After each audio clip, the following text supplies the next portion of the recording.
current affairs video, related video by me here in northern Israel. Oh, yes, that Israel, the Zionist entity. How do you like that? Well, if you are a hater of the Zionists, too bad for you. And yeah, if you're okay with Israel or you like Israel, yeah, great, wonderful. Now, why do I start this video off in this way? Normally, I tend to avoid coming off as partisan necessarily, a little bit. Or maybe I don't know. You tell me. But, well, I wanted to discuss the ongoing events of the so-called crazy Trump plan to turn Gaza into the Riviera of the Middle East. Okay, now everybody knows that he said these things, right? And as I said, literally when he said it, I said, well, he changed the game. He changed the landscape. Love him or hate him, he has changed the landscape. He has changed the conversation. And it became very obvious very, very quickly, right, how rapidly it would not only be demonstrated to actually be a really smart way to advance the conversation in a number of different ways. And also, it has become very obvious very quickly just how much it exposes all of the people who are what I call fake friends of the Palestinians, right? What are the fake friends of the Palestinians? I'll tell you. The fake friends of the Palestinians are the ones who tell you that they want Palestine to be free from the Israeli Zionist occupation. They're fake friends of the Palestinians. They actually don't want a Palestinian state. The fake friends of the Palestinians are the ones that tell you Palestinians should have one state and the Jews shouldn't have any state. Those are fake friends of the Palestinians. Fake friends of the Palestinians are the ones who say, oh, I have no problem with Jews. It's just Zionists I don't like. Ignoring the fact that 90% of Jews consider themselves Zionists. And when you say that to them, they say, no, that's just not true. Well, it is true. And the fact that you're trying to deny your racism, right, which is blatant anti-Semitism, makes no difference. You're still a racist anti-Zionist. Those are fake friends of the Palestinians. Where am I from? Well, I'm American and other things. And I live in Israel at the moment. And that's where I am. I'm in Israel at the moment.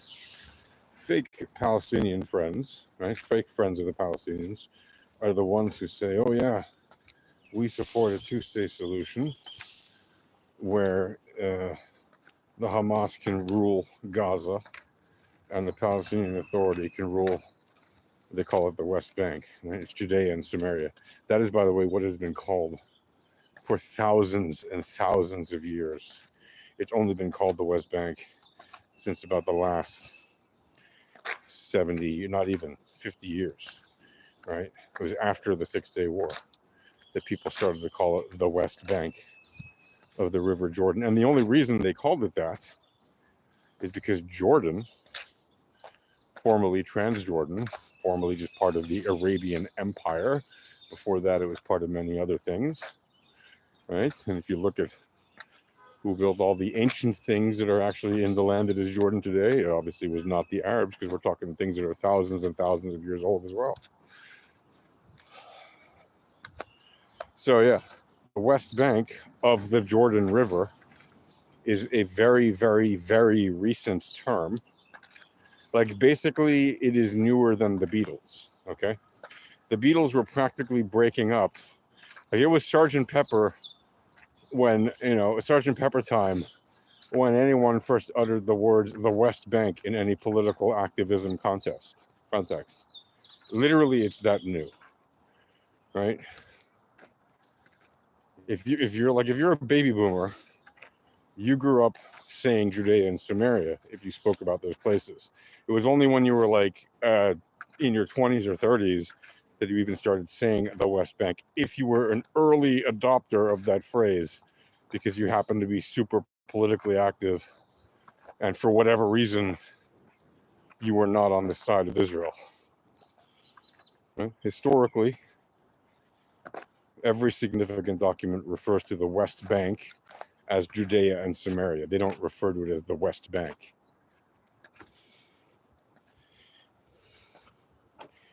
What are you saying here? Am I a Zionist? Yes, I'm a Zionist. Well, okay, let me put it to you this way.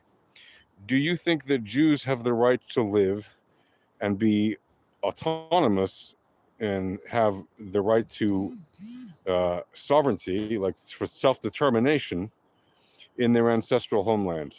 If you believe that Jews have the right to self-determination in their ancestral homeland, then you are a Zionist.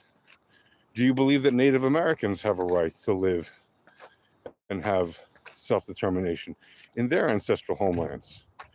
Right? If you do, then great, wonderful, that's good. You should, right? People should have the right to live, right, in their ancestral homelands, where they have a connection since thousands of years, right?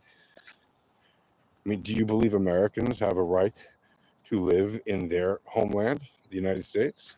Right? Because if you do, well, that's a whole lot newer of a connection than Jews have with Israel, right?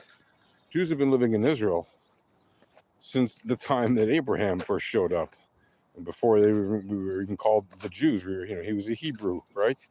He spoke, he was the first one to believe in the monotheistic God. He was the first one to develop a religion based on the monotheistic God, and basically, develop the faith, or develop the religion, right, to follow the ways of one God. And as it became a religion of Jews, right, like when Moses gave the commandments at Mount Sinai, and the Israelites became the Jewish people, right? Well, from that point forward, right, under the laws of Moses, if you will, then that's still, we're talking thousands of years ago, since the Jews have been connected as the Jews to the land of Israel. And again, before that, they were still the sons of Abraham, the sons and daughters of Abraham, going back many generations. The Hebrews, gave birth to the Jews, right? Gave birth to the Israelites. Israelites gave birth to the Jews, right? And all that standard, and you could say, well, the Canaanites have a deeper connection to the land of Canaan. Yeah, you could say that. Where are the Canaanites? Right, they're gone. There are no more Canaanites walking around. Okay, they're long gone. And what do you write here? WW, I don't know what WW means. You keep talking your nonsense. Okay, I keep talking my nonsense. What part of what I'm saying is nonsense? Western countries shouldn't let the Jewish people live there after the second, should have let the Jewish people live there after the second WE or WW. Well, it wasn't, okay. Western countries, which created the United Nations, did in fact support the land of Israel to be divided between Jews and Arabs, and so that there could be a homeland for the Jews in their ancestral homeland. My point in all of this is to tell you that the Trump plan destroys the fake pro-Palestinian positions. Okay, there are tons of people who say that they're pro-Palestinian. They're really not. They're just anti-Israel. They're specifically anti-Jewish. They might not admit it. They might not even know it, but they're specifically anti-Jewish. Okay, they hate Jews. Okay, and they might not admit it to you ever. No, I just don't like Israel. I don't like the Zionist entity. Yeah, that means you don't like Jews. Okay, you might not admit it to yourself, but that's what it means. Why do I make that connection? Well, because again, 97% of Jews around the world, when asked, will, just about every poll you can ever do, it's always in the extremely high 90s. Sometimes it's 98, 99% of polls. Poll respondents will tell you, yep, they're Zionists, right? They believe that the Jews have the right to self-determination in their ancestral homeland, as they should. Well, this is our ancestral homeland. Why shouldn't we have a right to live in it? Especially if we have made an effort as a people to reclaim and rebuild the land, right? And reclaim. The people that showed up here 120 years ago, they didn't just take the land that people were living on. No, they showed up, they bought land. By the way, there were already Jews living here before the Zionist entity, if you want to call it that, the Zionist movement. There have been Jews here for thousands of years, nonstop. Even after the Greeks kicked all of us out, there were still some that remained. Even after the Romans kicked all of us out, there were still some that remained. And we never, ever left this land entirely. There were always more than a handful of Jews living in this land. And there's archaeological evidence to back that up. There are artifacts literally littered throughout the land going back thousands of years. Okay? And they don't just go back to thousands of years ago. There are also in the intermittent thousands of years that have happened since we were kicked out by the Romans. But in those intervening 2,000 years, there's also plenty of archaeological evidence that there were always Jews here, okay? And we have historical records. There were always Jews here, right? And once cameras were invented and brought to this land, we have photographic evidence that there were Jews living here from the very moments that cameras first showed up in this land, okay? And we have other documentation since that time, which is even more specific, about the number of Jews living here, a lot of them living in Jerusalem or Safed, or Akko, right? Tiberias, a lot of places where Jews have been living across this country, never left. Hebron, obviously, right? Why? Because these places are historically and culturally significant to the Jews. So the Trump Gaza plan, by the way, Jews were living in Gaza for thousands of years too, right? The current people who live there have not been living there for thousands of years. Not at all, right? The oldest that they could possibly claim, and it's a very tiny, tiny, tiny minority of them, is some of them might be descendants of the initial conquerors that came from Arabia when Muhammad came towards this land, and arguably never reached it, but never mind that. They can make the claim that they showed up. Whether they have the historical evidence or not is very different. And I don't mean just in their book, right? Just like I don't make the claim from just in our book. I make the claim from much archaeological records outside of the book. But yeah, like there is a massive difference between the ancestral right of the Jews to live in Israel and the connection that people who came here at the very, very, very most 1,500 years ago, but most of them showed up within the last 100 years at the behest of the French and British empires to do work in their colonial empires, and at the invitation of Zionists who invited them to come and do work. And the people in Gaza itself, until 1967, were all Egyptian. From between 1948 and 1967, or even before 1948, right? From the time of the Zionist entity, or the Zionist movement, right? Since the 1890s, when Herzl said that there should be a homeland for the Jews in Israel, from that time until 1967, right, which is like 70 years, Gaza was ruled by Egypt, right? Even when the Ottoman Empire was here, even when the British Mandate was here, the Gaza Strip was ruled by Egypt.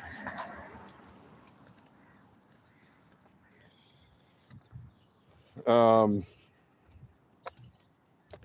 so really, it's only since 1967 that people in Gaza, like after the Six-Day War, that people in Gaza were not, were not Egyptian. It's only since 67.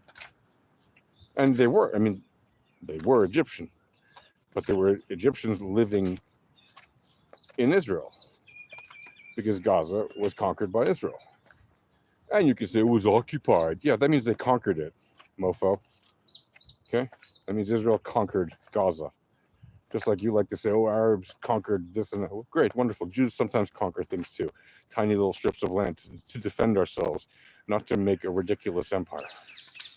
Okay? And the IDF conquered Gaza. Why? Because there was danger coming from Egypt through Gaza, specifically tanks and other things, soldiers coming through Gaza. Well, Israel conquered it to make sure that Egypt could not keep attacking Israel. You will bever colonize. Nobody wants to colonize Gaza. There is no ancestral right. You're ridiculous. Of course, there's an ancestral right. Israel does not want to colonize Gaza. You don't understand that. Israel left Gaza in 2005 unilaterally.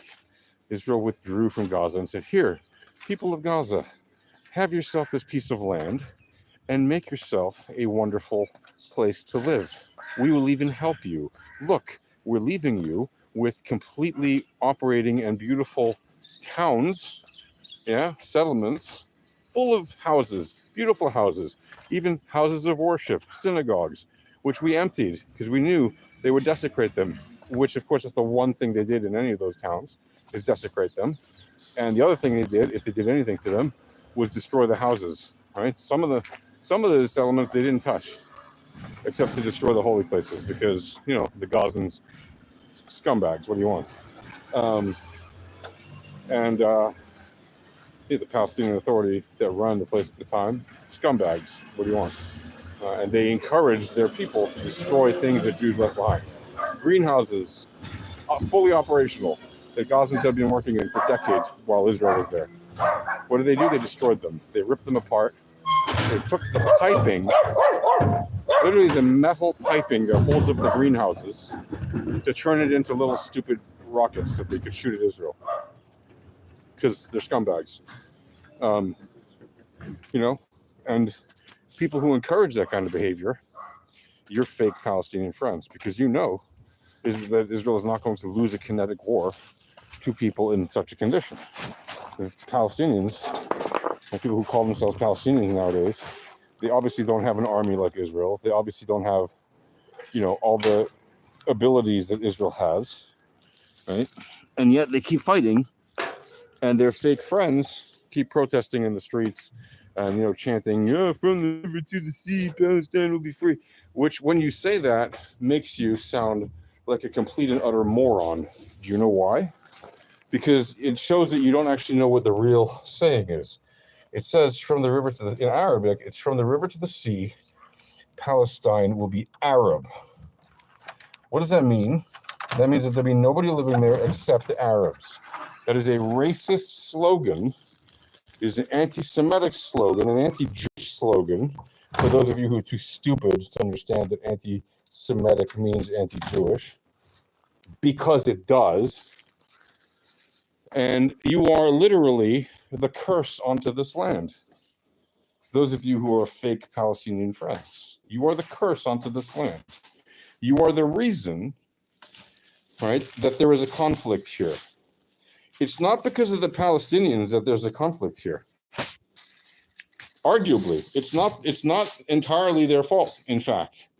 It is the fault of their enablers who pretend to be their friends. Right? Their enablers are the useful idiots in the West who say, yes, we love the Palestinians, but you don't. You don't love the Palestinians. When you say harmful, idiotic things like that, you're demonstrating how much you actually hate the Palestinians. Why do I say? And that's why the Trump plan is actually great. And I say this as a person who is not a devotee Trump fan.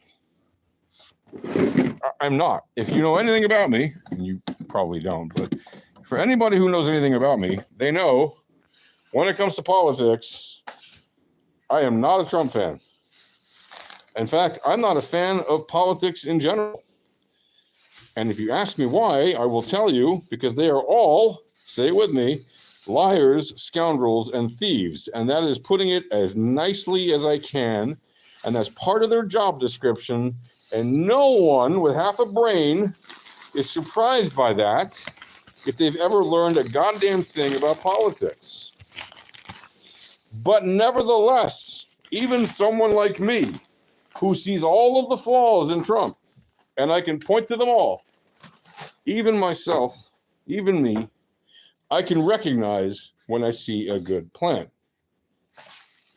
When do I see a good plan? I see a good plan when there's actually a potential to disrupt the status quo way to make the situation better. That is a disruption in a positive way. Do I see a disruption in a positive way given the Trump plan? Answer, 100% yes. 100% yes. Why? Oh, it'll never happen. It's a crazy plan. You know what's crazier than Trump's plan? You know what's crazier than Trump's plan? Trying to keep doing the same bullshit that has been going on since 1967, right? From the point of view of the Palestinians, and really since 1948, since the birth of the reestablishment of Israel, and trying to pretend like doing the same shit's going to solve anything. Not going to solve anything. Because A, you're dealing with one side that's full of a bunch of scumbags, and B, the other side, frankly, as much as I love Israel, and here's the part where you might be surprised, my dear fake friends of Palestine, the Israeli side is also not purely innocent as the driven snow. Why? Ooh, why would he criticize Israel? Well, I do criticize Israel for a lot of things, and if you were listening to anything I've ever said, you would know that. If you've read anything I've ever written, you would know that. Why do I criticize them? Well, Israel, just like the Arabs, is complicit in the creation and establishment and maintenance of the violence in the Middle East. What do I mean by that? Well, there are a lot of Israeli generals who become top politicians, and even when they're in office, and even before, they hold massive amounts of shares in Israeli defense firms. And it's unfortunately not illegal in Israel. There are too many politicians and too many generals owning too many shares of the companies that make too many of the things that go boom that they get to test live in the field right here in our own backyard. Therefore, they have a financial interest in seeing the conflict not end, and therefore I hold them partially liable for the conflict. Just as I hold Palestinian leaders who, for example, own shares in concrete and cement companies that make the separation fence, and then they take the money to make that fence, and yet they complain and protest against that fence.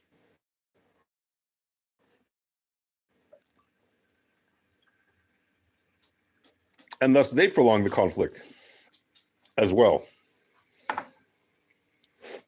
And the Palestinian leadership, which takes money from the United States and the European Union and other agencies. And what do they do with that money? They give money to murderers, Palestinians who murder,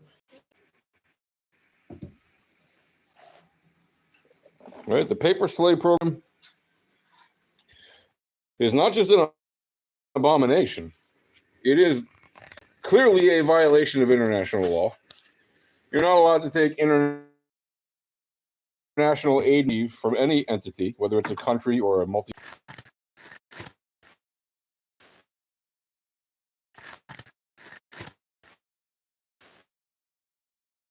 Right? So, like Israel, for example,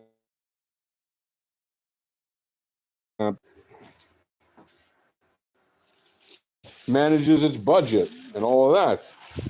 The Palestinians suppose that instead of prioritizing healthcare or education or infrastructure, no. Before they do that, they prioritize and giving their families permanent pensions if any member of the family commits atrocities against Jews, specifically Jews, but also Israelis and anybody else who happens to, whether they're Jewish or not, right? They just give you kill people in Israel? Oh, fantastic. Well, now your family's set up as a family of martyrs, and you get some allowance of money for the rest of eternity. That's the Palestinian mentality, right? You want to call yourself a friend of the Palestinian, you better own that shit, because that's what they do. It's called pay for slay. It's disgusting, and you should be ashamed of yourself if you support that kind of behavior. Oh no! Oh, you only support protesting against when Israel gets weapons, right? But you don't protest against when the Palestinians commit atrocities.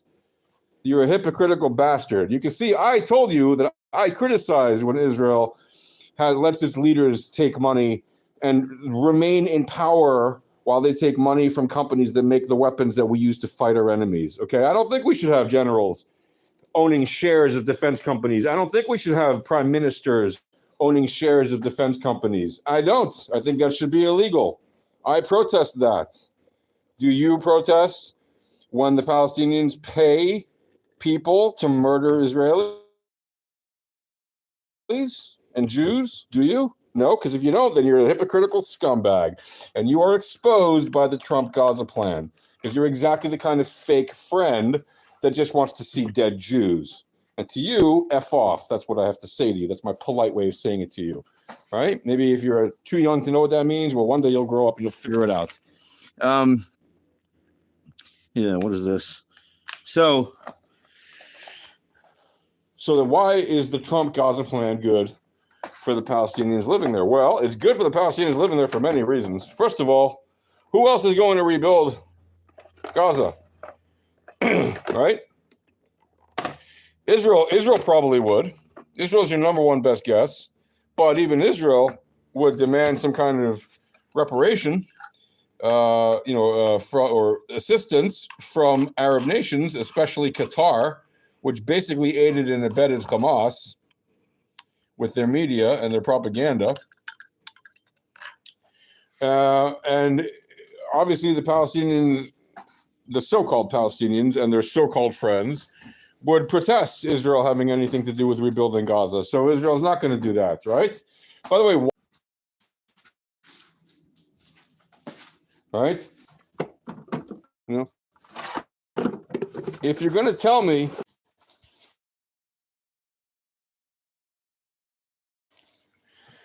in a similar way, if you're okay with Israel rebuilding Gaza in a plan, then you're okay with Israel affecting the United States did.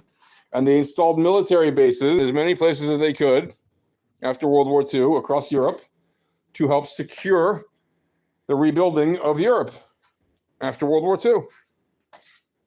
If you're not okay with that, well, then why should Israel rebuild Gaza when Gaza is the belligerent party that started the war to begin with? That makes no sense, right? So, well, maybe we'll rebuild it. Well, the Arabs have had the opportunity to rebuild Gaza for decades and decades. What have they done? Have they rebuilt Gaza? They had the opportunity from 2005 till now. They had the opportunity. They didn't take it. They let Gaza get destroyed. They let Gaza be destroyed by the people living there. So why would the Arabs who have not Gaza in the last 57, 58 years, why would you expect the Arabs to suddenly step in and do the thing that they already rejected doing multiple times? Do you understand that the Saudis were already offered this deal many times, and multiple times they already said no thank you? Who were they offered it by? By Israel. Israel said, here, take this. Over the last decades, this isn't new. Egypt was offered the opportunity to take control back of Gaza, to take back control of Gaza. And multiple times, Egypt said, thank you, but no thank you. We don't want anything to do with those people. Even though those people are Egyptians. Those people are their grandparents who've been living there since the 60s and before were Egyptian citizens. Their dear leader, Yasser Arafat, born in Egypt. Hamas, created by Egypt. Specifically the Muslim Brotherhood in Egypt. Not the government at the time. But don't forget that before Sisi was in power, there was a brief time when the government of Egypt was in fact controlled by the Muslim Brotherhood. You may not like to remember that fact, but it's true. There were a couple of years there was, because when they first got rid of Mubarak, they got rid of Mubarak with a revolution that did not like him. And then the Muslim Brotherhood took over. And then al-Sisi came to power after that. So again, the Trump plan exposes the fake Palestinian friends. The ones who stand up and say, oh, and I'm sorry, but I say this to my Jewish brothers and sisters too, who are just anti-Trump people. And I get it. I understand why you don't like Trump. I understand that you think he's a fascist dictator. I understand that you think he's a blah, blah, blah. Compare him to Hitler, all this other stuff. I get it. I get it. But he's also the only person, literally since 1948, to say, okay, we're going to solve this stupid fight, because it is a stupid fight. And we're going to do it by having the U.S. take over land, since the U.S. is the superpower that gives the most aid to this region, bar none, and by far. We're going to have the U.S. take over this land. We're going to let Israel fight it out with the Gazans and just let them decimate Hamas. Whoever wants to leave Gaza can leave, get out of the way of the fighting. Whoever's stupid enough to want to fight against Israel, stay in Gaza. Let's see what happens. Let Israel destroy whoever's stupid enough to want to stay in Gaza for that fight.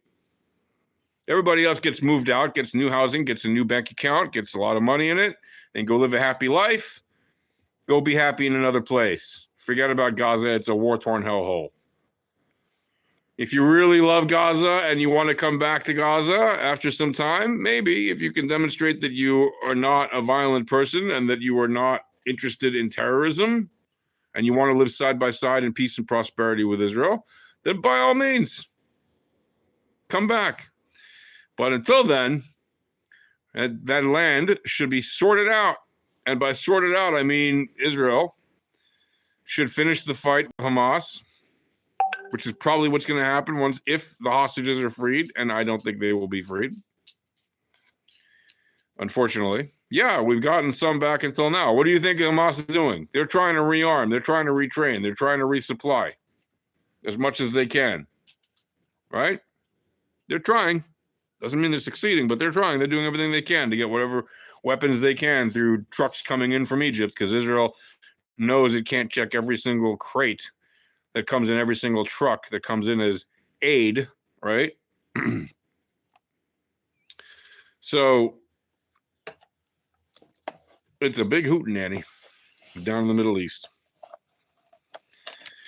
And again, I get, my dear brothers and sisters, why you might not like Trump. But I also get that it's the best thing going. It is, whether you like it or not. Oh, it's a crazy plan. Really? So maintaining the status quo is not crazy? Continuing to have a country that is perpetually in a state of war because it has insane fucking neighbors who refuse to accept it and live in peace side by side with it in prosperity, that's not crazy? Really? You think it's normal and logical and wise to maintain the status quo rather than rock the boat? Oh no, you're going to rock the boat. Yeah, fuck yeah, we're going to rock the boat. The Hamas brought this shit onto themselves. And unlike the US, which fucked up the response to 9/11, which at the time I said, well, now the Taliban fucked up because they attacked the army that has the capability to destroy anything, and they attacked the financial district that has the ability to pay for anything. But then they fucked up the response and proceeded to execute the wars poorly. And unlike the US, Israel is a tiny little country. And we don't have the same global empire views that the US and its multinational corporations have. As much as our companies here love to be big, and some of them love to go international, we don't have insane aspirations of colonizing nations of tens of millions of other people. There's not even 10 million of us in Israel, like that are Israeli. We're getting there maybe, but we're not there yet. And even so, 10 million Israelis are not going to want to go conquer 50 or 100 million other people in the Middle East or anywhere else on the planet. It's just not a thing we care to do. We want to live in peace. Is that really so hard for anybody to understand? The fake friends of the Palestinians will tell you otherwise. But that's because they're lying. That's a little technical term. And again, to my dear Jewish brothers and sisters who love Israel, and I know you love Israel, and you hate Trump, and I get that you hate Trump. And maybe you weren't even huge Biden fans, but you certainly liked him more than Trump. And maybe you weren't huge Harris fans, but you certainly found her palatable enough that you voted for her and you thought she would be a better choice than Trump, despite her left-leaning tendencies that were a bit too extreme even for you, and you hated having to pull that trigger for her, but you did it anyway because you still thought, as bad as it is, Israel can tough it out for 4 years even with a President Harris. I get it. But I have some news for you. President Harris, as much as you can argue she's a friend of Israel, and I know Trump fans will say, what are you talking about? She hated Israel. No, she didn't hate Israel. The fact that she was slightly less extreme right-wing than you does not mean she hated Israel. She likes Israel. She was okay with Israel. She has no problem with Israel. She has no problem with Jewish people having a homeland of their own in their ancestral homeland. Same thing for Biden. Biden has always been a Zionist. All right? Biden's always been, he even says, I'm a Zionist, and he is a Zionist. I can tell you stories about Biden and Israel, as we say in Hebrew, chaval al hazman, pity on the time. There are things I know about politicians from my time being a lobbyist in D.C. Forget about it.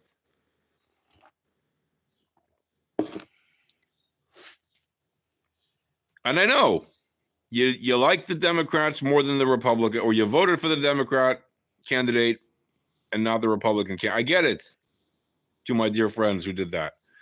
I understand that it upsets you that Trump is the president. Fine. Pull yourself out of your space, your headspace for a moment. Put yourself in the position where I am.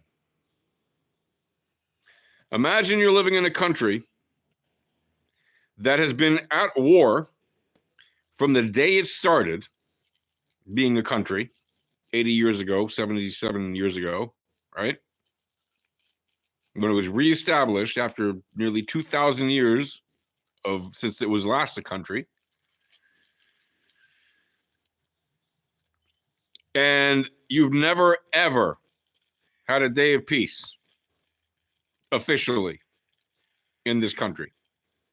Whether you came as a tourist, whether you came here to live here at some point, whether you were born here, doesn't matter.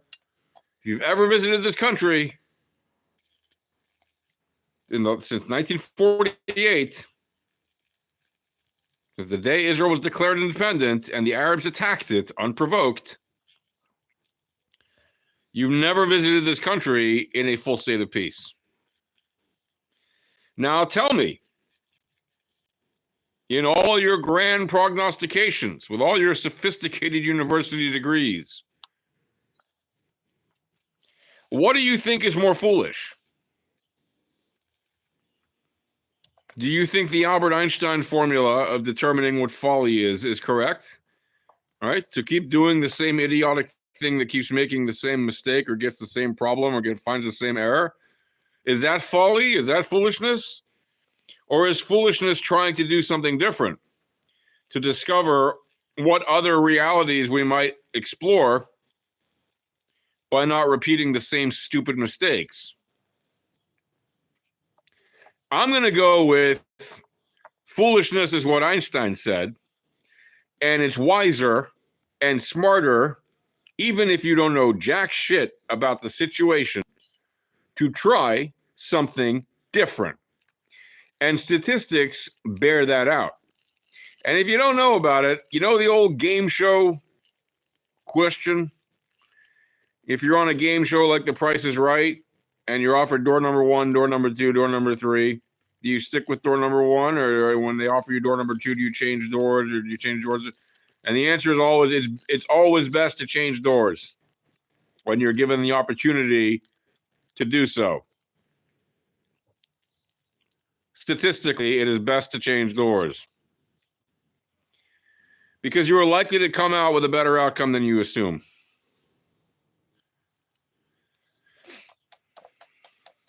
Because you're increasing your chances of winning when you do that.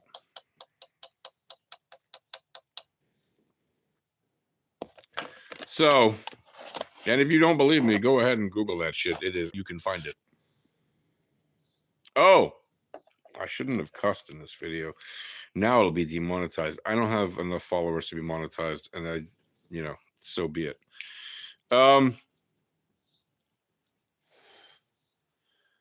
So again, people that say that they hate Trump and they love Israel and they think this plan is idiotic, I hate to say it to you, my dear, dear, beloved friends, and I mean this to some of my dearest and most beloved friends, which is why this almost pains me to say it, but not quite, because I actually am in Israel and you're not.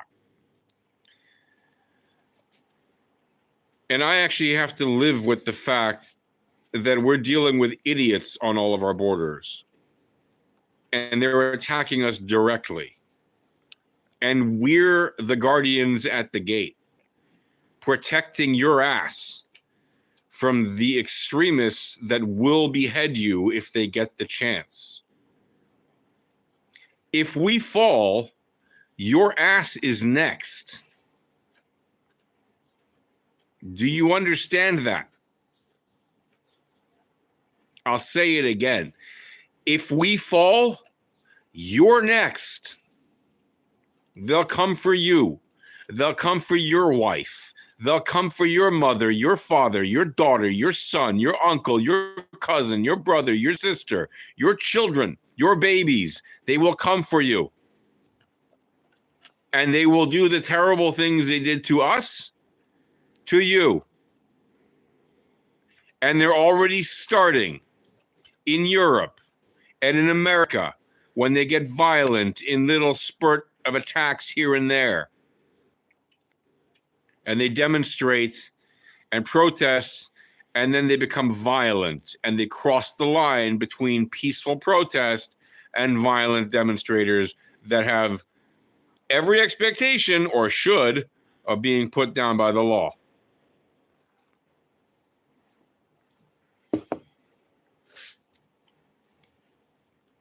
They will not stop. They will come for you. We are the guardians protecting your ass in the West and everywhere else around the world. You may not like to hear that. You may not like to admit that tiny little Israel is protecting your ass. But that's what we're doing.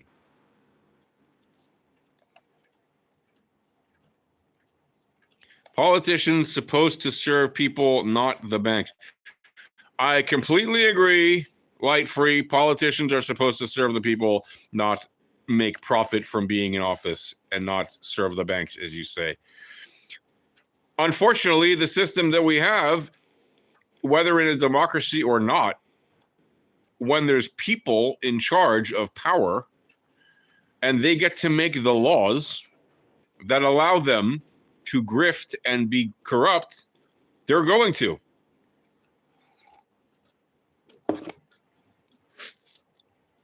And unfortunately, that happens on all sides of every conflict. And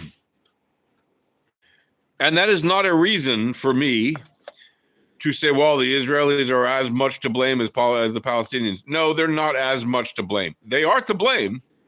Like I said before, Israelis are not pure as the driven snow. We are not pure as the driven snow. We're not 100% innocent of all things ever.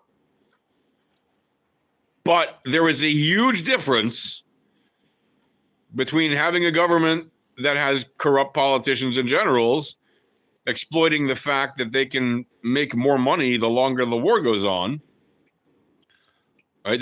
And just like the Palestinian leaders do, they both do this at proportionally the same amounts. There's a huge difference between that and actually doing the evil and having the goal of evil be the evil. If the Arabs that call themselves Palestinians, and if their fake Palestinian friends were to stop supporting terrorizing Jews and killing Israelis, there would be no war. You know, it's the old saying, and if you don't know it, you should look it up.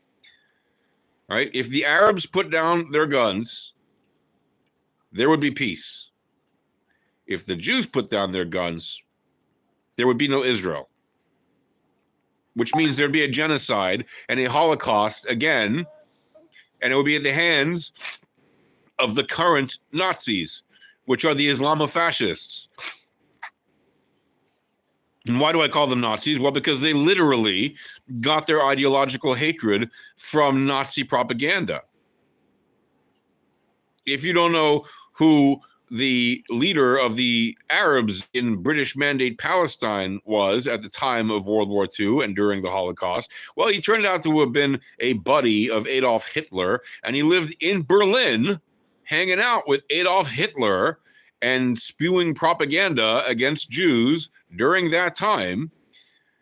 And he even said openly to the Nazis, when you guys are done killing all the Jews in Europe, we will be happy to build concentration camps and gas chambers in British Mandate Palestine when you conquer that land, and we will kill all the Jews there too. That's the ideological founding father of the Arabs who lived here at the time when the British Mandate of Palestine existed, and when that handed over to the Arabs and the Jews, and the Israelis became the Jews, and those who lived inside the land that would be Israel became Israelis, and the Arabs who refused to create a state of Palestine. Remember, they refused to create a Palestinian state, and they refused to call it Palestine, and they refused to be called Palestinians in 1948. And even in 1967, they never fought for Palestine. They only fought the Jewish state. That's it. The goal, kill Jews. That's their goal. If you're okay with that goal, F off. See you in hell. Yeah. Do I get worked up? I get worked up. Does this issue tickle me? Sometimes, yeah. Do I think that rebuilding Gaza into a Riviera of the Middle East is possible? 100%. It's a crazy idea. Why is it a crazy idea? You want to see Gazans remain in misery? You want to see Gazans stay in Gaza for the next 20 years while it's being rebuilt?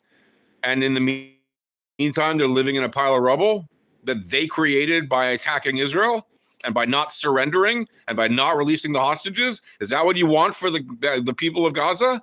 Then you're a fake Palestinian friend. You don't want them to be happy. You don't want them to be prosperous. You should want them to voluntarily migrate. You should want them to accept a house and a bank account in some other place where they can live in peace and prosperity and not just sit around and think about killing Jews all day. You should want them to be raised in a world where they live and love and don't just hate in their heart. But no, you support the status quo. You support, I don't know what kind of infantile, idiotic thing where you think that returning to the status quo will somehow improve the situation. It will not. If you return to the status quo, you are begging for more war. We've had it up to here with your fucking wars. And I say your wars because if you are a fake Palestinian friend, you are the cause more than anything of the wars because you encourage them to never surrender when they should surrender. It is your fault. You are the ones I blame more than them. I told you that earlier in this live stream. If you support the Palestinians in a fake way, like I just said, if you support their intifada, you're a fake Palestinian friend. You don't actually want them to be happy. You want them to be led by misogynistic, oppressive sons of bitches? You want them to be led by brutal terrorist murderers? Then you're not a real Palestinian friend. The Palestinians that I know, that are friends of mine, they want to live in a peaceful democracy. The Palestinians that I know, they don't want to be led by terrorists. They don't want women to be second-class citizens. They don't want to be a misogynistic dictatorship. They don't want to oppress minorities. They want equal rights for all creeds, all colors, all religions, all anything, sexual orientations, whatever, genders, you name it. They want equal rights, just like we have in Israel. When you ask them what kind of government they want, they look at me in the face and they say, we want what you have in Israel. And I tell them, but our system is not perfect. They say, yeah, it's not perfect, but it's a million times better than anything that we have under the Palestinian leadership in Judea and Samaria or in Gaza. And by the way, fun fact, Palestinians, people that call themselves Palestinians, right? Notably, I can speak from the ones that I know or the ones that I've met, whether I know them well or not. When they speak in Hebrew and they refer to Judea, Samaria, do you know what they call it? Do you fucking know what they call it? Answer me, asshole. Oh, why do I talk like that? Yeah, I figured I'd trigger you. When Palestinians refer to what you call the West Bank, but they talk about it in Hebrew, because they speak Hebrew, a lot of them, especially when they work in Israel, they call it Judea and Samaria. We have a word for that in Hebrew. We have a few words for that. They say Yesha, which means Judea, Shomron, Gaza. Judea, Samaria, and Gaza. Or they say Judea, or they say Shomron, or they say Gaza. They never, ever fucking say the West Bank. Habank Ma'aravi. This is not a thing people say in Hebrew, whether they're Arabs or Jews. It's just not a thing. Habank Ma'aravi? No, that's not a thing. That is a Western invention to placate Arab feelings, to remind them that Jordan lost in its aggression against Israel in 1967, and that the people who call themselves Palestinians lost in their aggressions against Israel in 1967, and that all of the Arab forces that attacked Israel in 1967, and you go, well, but Israel attacked first. Yeah, because the Arab forces were all lined up to attack Israel at once, and Israel said, fuck that, we're not going to be hit, we're going to hit you first. That's what happens when you gather your forces and make it very evident by all of your propaganda and all of your radio and television propaganda, and by lining up literally tanks and airplanes and soldiers at the border of Israel in an aggressive stance. And you have belligerent, aggressive speeches being made by presidents and prime ministers and kings of all these Arab nations, all of them chanting death chants against Israel, saying we will destroy Israel and kill all the Jews and drive them into the sea and all this other disgusting genocidal language. Yeah, then Israel hits you first. You shouldn't be surprised. That's what you get for being aggressive. If you come at somebody aggressively and they can tell you're about to attack them and they hit you first, that's your stupid mistake. You shouldn't have come at them aggressively. Being aggressive is an attack. You don't actually have to strike first to have attacked first. Your attack can be setting up weapons against your enemy and showing them that you're coming for them and you're going to attack them. And if that's what you do and they hit you first, that just means you weren't fast enough and they were better at fighting you than you were at fighting them. That's all that means. I know, going through a bit of history here.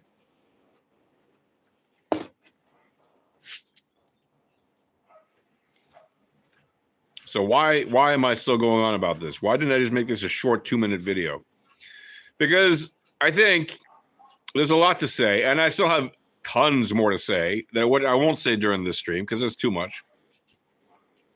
But I want to remind everybody of these important things that I've been discussing. And yes, I think that the Trump plan, which again is not a perfect plan, I would prefer if the Gazans would stay in Gaza, which they could do if they chose peace. But they have not chosen peace. They have demonstrated many times over and over and over again that they don't want peace. Those who really want peace now, will leave Gaza if given the choice. If they're not in power, which they're not, Hamas is still in power in Gaza, officially. Those who are not in power and want peace should walk the hell away from Gaza. Just get out. Take whatever deal that you're given. I'm sure it'll be a nice deal. Certainly better than whatever the hell you have in Gaza right now, living in a tent somewhere because you've been displaced from your home or whatever. And yes, I feel for you. But I also think you did not have the fucking balls, you and your brethren in Gaza did not have the fucking balls to stand up to Hamas and remove them from power and demand peace with Israel. You did not have the balls. So this shit is on you, my dear friends in Gaza who are not violent and who are not terrorist extremists. You still didn't have the courage. You were willing to kill Jews and die for that, or you're willing to let your brothers and sisters or cousins go do that, right? You let them martyr themselves, but you don't have the guts to martyr yourselves for real peace. So that shit is on you. You're fucking cowards. I love you dearly if you're a real peaceful Gazan, but you're still a fucking coward. And the Middle East is not a place for cowards. So fuck off. Is my words to you. Go somewhere else. Go live in peace somewhere else. Go live where you can be a happy coward. Somewhere else. In peace and prosperity. And don't come back to this place. Unless you're truly against the ways that are ruining Gaza right now. If you support the actions of Hamas in any way, or the actions of the Palestinian Islamic Jihad in any way, or other terrorists in any way, fuck off. Get out of here. Deport the fuckers is my solution for this. Get those bastards out of here. Get them all out of here. All right? If you say you're peaceful, but you're not actually willing to stand and take it on the chin, so to speak, you're not actually willing to fight for peace, you will be lucky if you get offered a ticket out of here, and if you do, you should take it. Because if you don't, when this ceasefire nonsense is over, Israel is not going to allow Hamas to stay in power and rebuild its ability to attack Israel again, incessantly for decades to come. That shit is over. Israeli people are not going to accept that shit. We end this now. And the way this ends now, in the coming months, is when the exchange of hostages for fucking terrorists ends, whoever's left in Gaza that wants to leave should leave. I don't care if the US pays for it. I don't care if Israel pays for it. I don't care if the EU pays for it. By the way, those who say the Trump plan is a crazy plan, you haven't been paying attention. Because if it's such a crazy plan, tell me, why are the Saudis trying to counter the plan? Why are the Egyptians positioning tanks on the border in the Sinai, which is a violation of the peace accords between Israel and Egypt? Because they know this shit is going to happen. Why are the Europeans saying, we will rebuild Gaza? Why is everybody scrambling right now? Because they're all scared. Because they've all been exposed as fake Palestinian friends. They don't care about the Palestinians.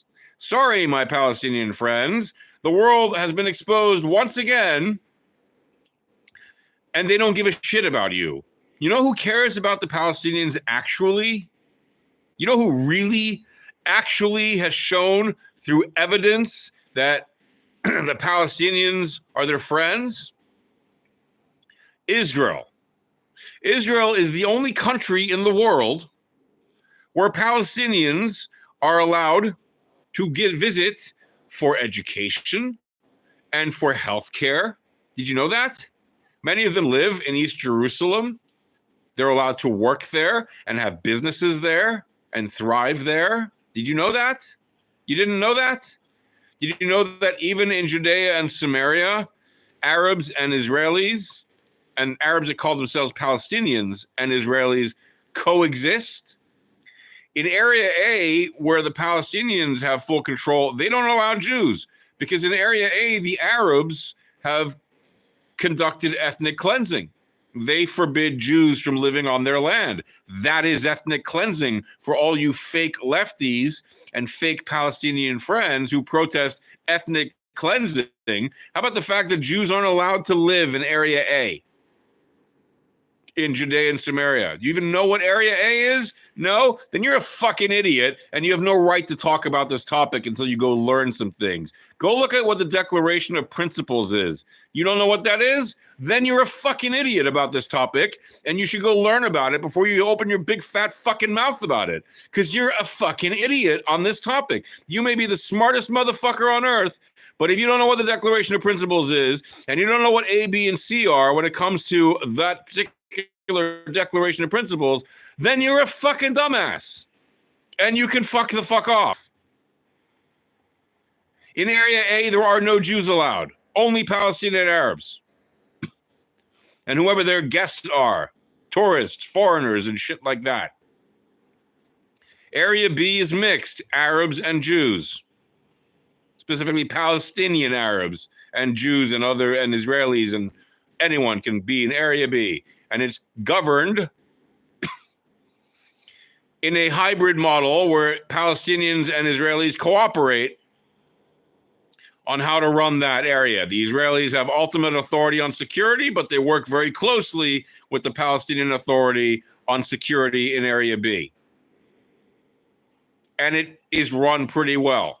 And it is a model of coexistence where the Israelis have the ultimate authority on security, but the Palestinians also have their own security. They have police, and they do maintain and enforce their own laws.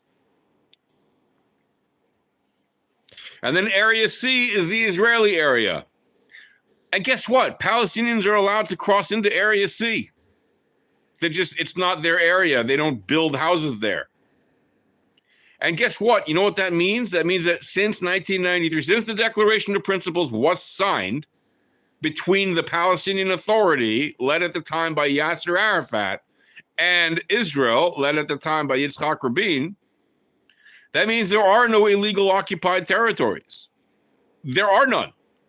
The lands that were disputed since 1967, they were never occupied. That was a trick of language in the documents at the UN. And by changing the language of the original ceasefire documents, the ceasefire documents written by Israel, since Israel was the victor of that war, the ceasefire documents actually refer to Judea and Samaria and Gaza as disputed territories, which is what they are. And there's a big difference between disputed territories and occupied territories. And when you conquer land, it's your land, disputed or not. And who are they occupying it from? There was no nation of Palestine in 1967. Didn't exist. There was Egypt, there was Jordan, there was Syria, there was Lebanon, there was Iraq, there was Saudi Arabia, there was all the Egyptian and the Arabs and the Iraqi Arabs and Jordanian Arabs, Syrian Arabs, Lebanese Arabs, all of them. They all existed. There was not a single Palestinian Arab. There was no Palestinian army. Oh, there was the Palestinian Liberation Army and the Palestinian Movement and Fatah and all that stuff, founded in 1964. Yeah, and in 1964, from 1964 to 1967, do you think they built a national army and a nation? You think they called themselves, by and large, Palestinians? No. The majority of Arabs who call themselves now Palestinians, their parents in the 1960s and their grandparents in the 1960s did not call themselves Palestinians. Even until after the Yom Kippur War of 1973, it was not popular among Arabs living in Judea and Samaria and Gaza to call themselves Palestinians. Even after the Six-Day War, the Arabs who lost the Six-Day War did not refer to themselves as Palestinians. Did Arafat refer to himself as a Palestinian, even though he was born in Egypt? Yes, he did, because he's a propagandist. And he was a Marxist tool sent partly by the Soviet Union, not even partly, fully funded by the Soviet Union. Isn't it odd that a guy paid for by the Soviet Union, who born in Egypt, took over the Palestinian cause? He didn't invent, by the way, the Palestinian cause. He was like just the loudest, most charismatic person. I mean, how anybody ever found him charismatic is amazing to me, because like he was a hideous fellow. But yeah, he was the one that could appear on television to scare people the most. A swarthy Arab, as they like to call him. Yeah, swarthy indeed. Hey, Mario, your heart, relax. I don't know what that means. Relax? Why should I relax? I'm chill. But why should I be chill about this topic? I shouldn't be chill about this topic. This topic means a lot to me. That I'm in the Middle East. Right now I'm living in the Middle East since a very long time. Why should I be chill about this topic? I shouldn't be. Being chill about this topic when you're talking about it as a political discussion is stupid. What am I trying to prove? That I can be more academic? You want to see me being academic? Go read academic literature that I've literally written and that has been actually published by real publishing houses. Go do that. Go read the Arab-Israeli, the Encyclopedia of the Arab-Israeli Conflict by Bernard Reich, Greenwood Press. Go look it up. You'll see for yourself. I'm one of the co-authors. I wrote many entries in that encyclopedia. Feel free. Look it up. It enrages me. Yeah? Enrages. Like this. That people who say they're friends of the Palestinians want more suffering for the Palestinians. And that you don't recognize that Israel is actually the best friend the Palestinians have ever had. Israel gives the Palestinian the opportunity to come to our hospitals when they need medical attention. We let them come in. If their hospitals can't handle it, we literally treat them, and usually for free. Israel gives them education if they qualify to study at an Israeli university. There are Palestinians who study in Israeli universities. Again, and I'm not even talking about the ones who live in East Jerusalem, right? East Jerusalem is Israel. But the Arabs who call themselves Palestinians will tell you, no, that's the capital of the Palestinians. Well, it's not. I know you want it to be. It's not. East Jerusalem is Israel. Deal with it. It's our eternal capital. Deal with it. And Israel gives people outside of East Jerusalem, who are people calling themselves Palestinians. There are Palestinians who live in Israel proper, legally, since many years. Some of them are even married to Israelis. It happens. And not all Palestinians who are married to Israelis believe in the Palestinian side, which is the side of terrorism and all that. No. In fact, most of them are peaceful people, especially the ones who live in Israel. It's usually the ones that are Israelis that marry Palestinians and then go live in Judea or Samaria or Gaza, which does happen sometimes. It has happened over the last 50, 60, 70 years that Jews married Palestinians, Palestinians married Jews, and they went and lived in Palestinian or Arab villages. Those are usually the ones that end up in violent divorces or divorces of some other kind, and they often do. Even if they deny it, that's statistics. They do. Those are the ones where those Israelis are also fake Palestinian friends, because they also support violent resistance. If you support violent resistance against Israel, you are the problem. You are the problem. Right? If you support Arabs throwing themselves into crowds of Israelis who are just living their life, or people in Israel, whether they're Israeli or not, just living their life and blowing themselves up, or going into villages and raping and murdering and kidnapping and torturing and doing all the terrible things and destroying stuff, if you support that, you are the problem. You are the problem. And what I would like you to do, is go to Gaza, let all the people who want to leave. Because why should you stop them from leaving if you're their friend? If you're their friend, you'll help them leave. Go there, help them leave. And if you support that kind of behavior that the Hamas did on October 7th, stick around. Refuse to leave. Say, no, you're standing with Hamas. You're standing with Islamic Jihad against Israel, against the IDF. Yeah, and then when everybody's out that wants to leave, let's see what happens to your ass. Let's see how brave you are then. Yeah? So Trump's plan, whether you like it or not, has exposed full frontal nudity, exposed, full mask off, exposed the fake friends of the Palestinians. And you know who you are. Even if you are a real friend of Israel, you can still be a fake friend of the Palestinians. And you are a fake friend of the Palestinians if you actually think that Gaza should not be radically changed after this war is over. If you think Hamas should be allowed to stay in power after this war is over, you are not a real friend of the Palestinians, and you're definitely not, as much as you're a friend of Israel, you're definitely not as much a friend of Israel as you think. Because you don't actually want peace for us. You want us to continue living in a state of war, to which I say, fuck off. The average Israeli is sick and tired of fucking war. The only way it's going to end is if it fucking ends. Wars end when there is a victor and when there is a loser. And the loser says, okay, fine, you won. And as long as that victor isn't going to Holocaust the loser, as would have been the case in World War II had the Allies not fought against the Nazis to defeat them,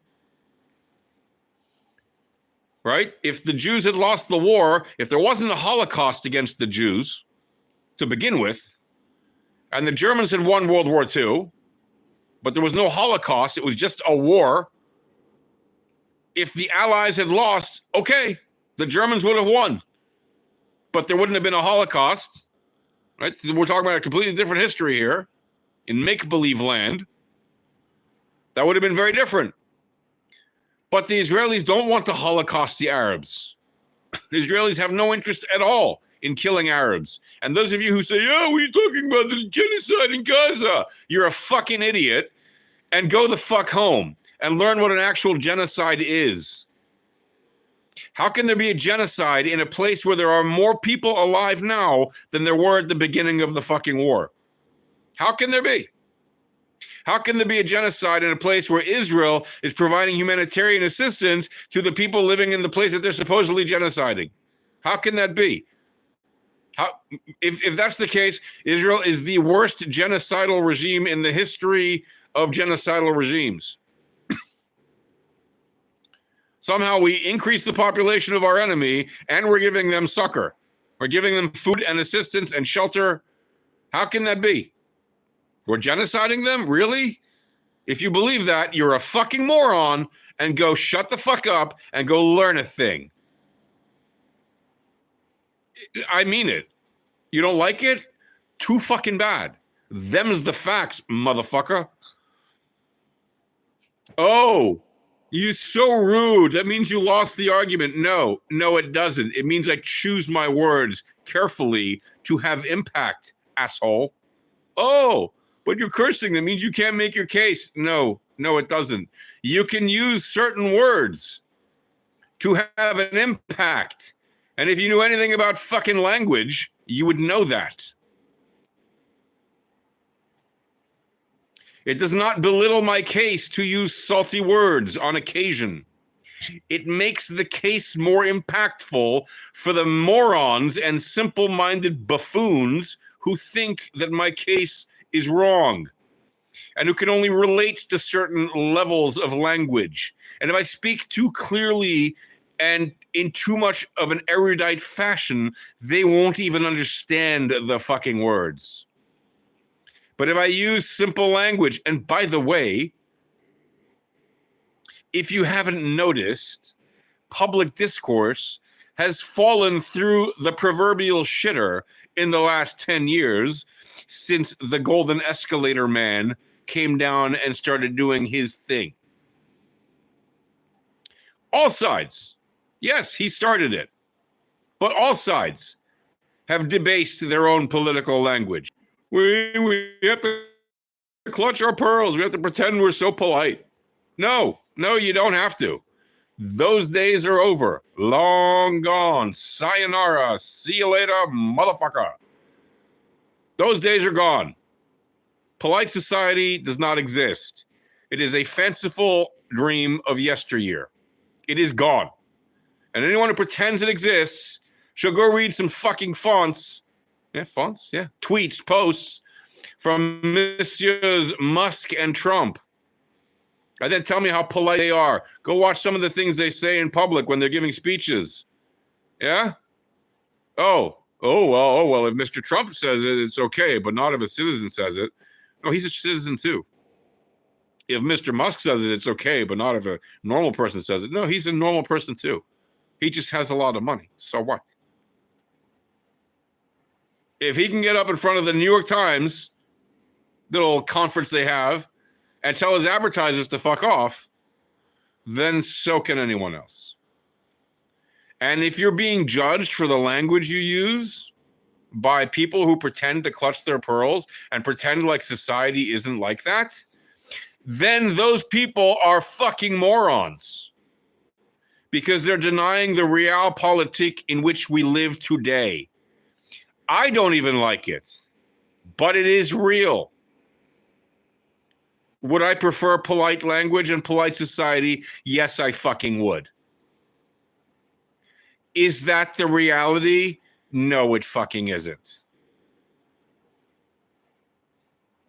Deal with it. Cope, motherfucker. And by that same token, I remind you one more time, Trump and his plan for Gaza is not only possible, It is actually achievable and realistic that Gaza could be rebuilt if it was evacuated, if the people that live there voluntarily left, and if those that stay because they want to fight with Hamas against Israel choose to stay and get wiped off the face of the earth. Once that place is devoid of human residents, it can be emptied out and rebuilt in a pretty short order. 10, 20 years tops. And yes, it could be an amazing place on the west coast of the Middle East. And anybody that says that's a ridiculous idea, it'll never happen, you hate the Palestinians as much as you hate the Israelis and specifically the Jews. And to you, I say, I love you, fuck off. Because you don't actually care about us. You just want to see more war. You want to see more dead Jews. Well, we've had it up to here with you seeing dead Jews. So fuck off. We're going to do shit. And we're going to change this world, whether you like it or not. We'll change this reality, whether you like it or not. And either the Palestinians voluntarily migrate the hell out of Gaza, or some other drastic and bold plan that will actually change the status quo will happen. Because we're not going to accept the status quo anymore, and you have to fucking deal with that. Cope, motherfucker. Peace.